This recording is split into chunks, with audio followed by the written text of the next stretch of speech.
तो देहरादून शहीद स्थल पर छात्रों का धरना प्रदर्शन जारी है। छात्रों के एक गुट का आंदोलन अभी भी जारी है। तो पुलिस ने छावनी में तब्दील किया है शहीद स्थल को और भारी संख्या में पुलिस बल भी मौके पर तैनात है। कल देहरादून डीएम की बात छात्रों से हुई थी, कई मुद्दों पर सहमति बन गई थी। तो भारी संख्या में पुलिस बल तैनात किया गया है, तस्वीरों में आपको दिखा रहे हैं। और साथ ही धरना प्रदर्शन अभी भी जारी है। शहीद स्थल पर छात्रों का एक गुट धरने पर बैठा हुआ है, पुलिस मौके पर मौजूद है और भारी पुलिस बल तैनात की गई है और लगातार समझाइश भी दी जा रही है छात्रों को, ताकि उनका आक्रोश कम कर आंदोलन को खत्म किया जा सके। लेकिन कई सारी मांगे हैं सरकार के सामने छात्रों की, जिसके चलते अभी भी एक गुट धरने पर बैठा हुआ है और इसी के चलते भारी पुलिस फोर्स भी तैनात की गई है। और ये तस्वीरें आपको शहीद स्थल से दिखा रहे हैं। तस्वीरों में आप देखिए कई सारे पुलिसकर्मी आपको एक कतार में खड़े दिखाई देंगे, जो कि धरना स्थल पर तैनात किए गए हैं और पूरे इलाके को छावनी में तब्दील कर दिया गया है। लगातार समझाइश भी दी जा रही है छात्रों को धरना खत्म करने के लिए, लेकिन कुछ छात्र हैं जो मानने को तैयार नहीं है। उनकी कुछ और भी मांगे हैं, जिसके चलते आंदोलन जारी है।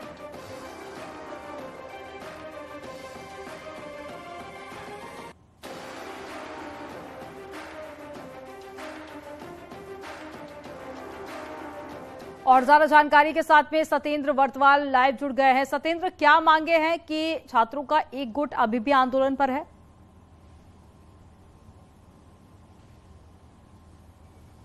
बिल्कुल अमनदीप, अभी आपको मैं सीधी पहले वो तस्वीरें दिखा सकता हूं। अभी हम देहरादून के ये इस शहीद स्मारक पे हैं। आप देख सकते हैं कि पूरा शहीद स्मारक को यहाँ पे पुलिस ने छावनी में तब्दील कर दी है। यहाँ पे सिर्फ पुलिस के ही लोग ज्यादा दिख रहे हैं, क्योंकि ये कचहरी परिसर भी है, लेकिन आज छुट्टी होने के चलते आज कचहरी में यहाँ पे जो वकीलों की तादाद होती है वो भी नहीं दिख रही है, क्योंकि इसलिए यहाँ पे ये पूरी घटनाक्रम आप देख सकते हैं कि सामने जो अंदर है शहीद स्मारक के अंदर। अभी आप उन्हीं लोगों से बातचीत भी करेंगे, उनके पास भी जाएंगे हम, कि वहाँ पे पूरा यानी कि पुलिस ने पूरी जो ये बाहर वो बंद कर रखी है और अंदर जो ये गुट है, यानी कि अभी आज भी आप देख सकते हैं कि ये जो लोग हैं यहाँ पे बैठे हैं, इनका सब एक ही मांग है कि जो इनके जो साथी हैं, इनके साथियों को छोड़ दिया जाए। इनके साथी आज भी आप लोग यहाँ पे हैं, क्या है आप लोगों की मांग?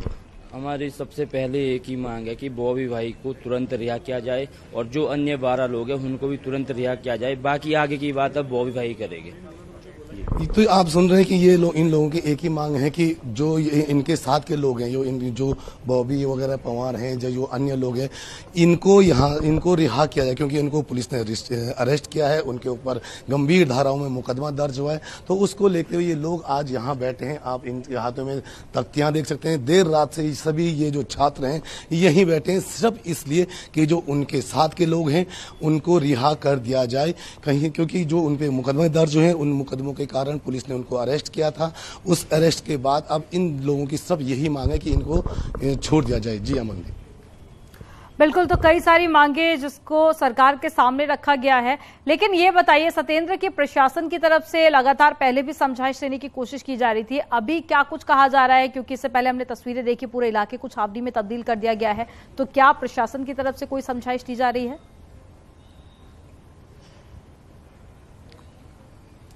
बिल्कुल, प्रशासन तो लगातार इन लोगों के संपर्क में है। अभी भी यहाँ पे देख सकते हैं कि यहाँ पे सीओ यहाँ पे आए हैं। सीओ के साथ कई अधिकारी भी इनके लोगों से मुलाकात करें, इनसे बातचीत करें कि अपना जो प्रदर्शन है वो कहीं ना कहीं स्थगित कर दिया जाए। तो कुछ ही देर पहले यहाँ पे डीएम देहरादून एसपी श्वेता डोभाल भी यहाँ पे मौजूद थी और उन लोगों ने भी इन लोगों से बातचीत की है कि अपना जो प्रदर्शन है उसको खत्म कर दिया जाए। अभी भी लगातार वार्ता जारी है। वार्ताओं का दौर तो हर समय जारी है। हम अगर बात करें तो पिछले 4 दिन से सिर्फ हम वार्ताओं का दौर देख रहे हैं, लेकिन ठोस रणनीति किस तरीके की होगी उस पर आप देख सकते हैं। तो यहाँ पे सर रात भर आप लोग इनके साथ थे, क्या है अब पूरा स्थिति? देखिए, पुलिस को पता नहीं इन बच्चों से क्या बैर है, आदरणीय धामी जी को पता नहीं क्या बच्चों से बैर है। शांतिपूर्वक बैठ के अपनी मांग जायज मांग कर रहे हैं। कल इनके नेता को जो जिस तरीके से इनको उठाया गया, गिरफ्तार किया गया परसों रात से, ये चाह रहे उन्हें रिहा कर दें।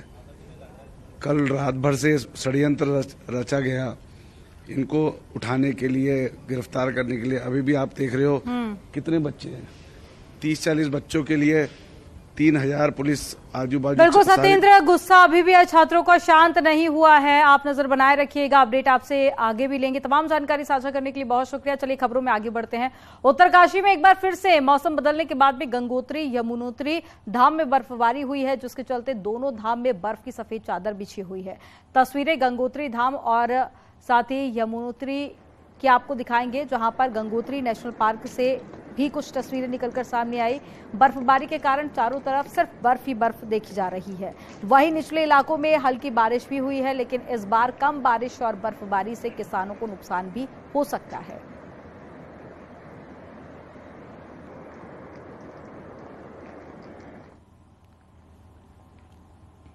तो फरवरी के दूसरे सप्ताह में भी पहाड़ों में जमकर बारिश और बर्फबारी का दौर जारी है। नीति घाटी, माणा घाटी, बद्रीनाथ धाम से लेकर हेमकुंड साहिब, औली, दशौली और साथ ही विकासखंड के तमाम ग्रामीण इलाकों में 2 दिनों से रुक रुक कर बारिश और बर्फबारी जारी है, जिससे कि निचले इलाकों में कड़ाके की ठंड पड़ रही है। वहीं भारी बर्फबारी के बाद हनुमान चट्टी से लेकर बद्रीनाथ धाम तक नेशनल हाईवे पर बर्फ की मोटी चादर जम गई है। तो मलारी राष्ट्रीय राजमार्ग पर भी बर्फ की मोटी चादर जमी हुई है। ग्रामीण इलाकों में भारी बर्फबारी के बाद जनजीवन अस्त व्यस्त हो गया है।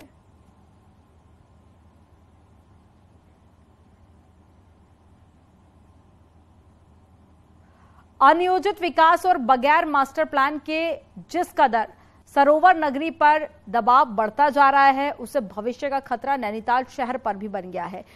और आपको बता दें कि 2010 के बाद में नैनीताल शहर की कैरिंग कैपेसिटी खत्म हो गई है। बावजूद इसके अंधाधुंध निर्माण और कंक्रीट के जंगल में तब्दील हो रहे ग्रीन जोन खतरे का अलर्ट भी दे रहे हैं। एक रिपोर्ट आपको दिखाते हैं।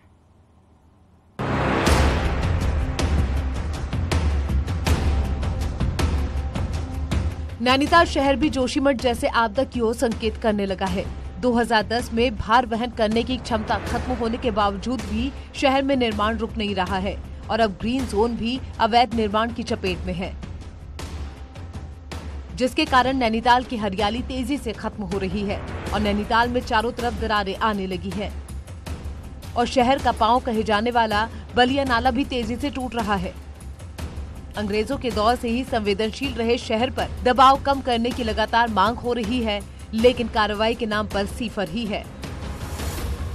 जिसको उस समय झील विकास प्राधिकरण कहते हैं, उन्होंने उत्तराखंड गवर्नमेंट को ये लिख के दिया भी कि यहाँ की भार वहन करने की क्षमता समाप्त हो चुकी है, लेकिन उत्तराखंड गवर्नमेंट ने इस ओर ध्यान नहीं दिया। तो इस वजह से नैनीताल जो है, इसमें बहुत बड़ी समस्या कभी उत्पन्न हो सकती है। दरअसल 2009 में नैनीताल ATI में विशेषज्ञों की टीम ने रिपोर्ट तैयार की थी, जिसमें कहा गया कि नैनीताल की कैरिंग कैपेसिटी खत्म हो गई है। उस वक्त के झील विकास प्राधिकरण ने बकायदा इस ड्राफ्ट को सरकार के पास भेजा, लेकिन रिपोर्ट फाइलों में ही कैद होकर रह गई। उसके बाद 10 सालों में हालात शहर के और भी ज्यादा बिगड़ गए हैं। हालांकि जोशीमठ के बाद सरकार ने भी संवेदनशील शहरों के कैरिंग कैपेसिटी की रिपोर्ट तैयार करने को कहा है, जिसके बाद नैनीताल के DM अब सर्वे की बात कर रहे हैं। लोड बेयरिंग कैपेसिटी जिन जिन स्थानों की उसको हम चेक कराएंगे, उसके बाद फिर जो कंस्ट्रक्शन के काम होंगे उस पर दिशा निर्देश जारी होंगे। तो यही एक फेज है जो हम लोग कर रहे हैं। तो उसी दिशा निर्देश के क्रम में जो चाहे आप भीमताल की बात करें, भवाली की बात करें, नैनीताल की बात करें, तो ये सारे सर्वे हम उसी क्रम में करवा रहे हैं। बहरहाल नैनीताल में निर्माण इसी तेजी से होता रहा तो भविष्य का नैनीताल कैसा होगा, ये कहा नहीं जा सकता। अगर इस शहर को जोशीमठ जैसे हालातों से बचाना है तो शहर की कैरिंग कैपेसिटी को कम करना होगा। न्यूज़ 18 के लिए नैनीताल से वीरेंद्र बिष्ट की रिपोर्ट।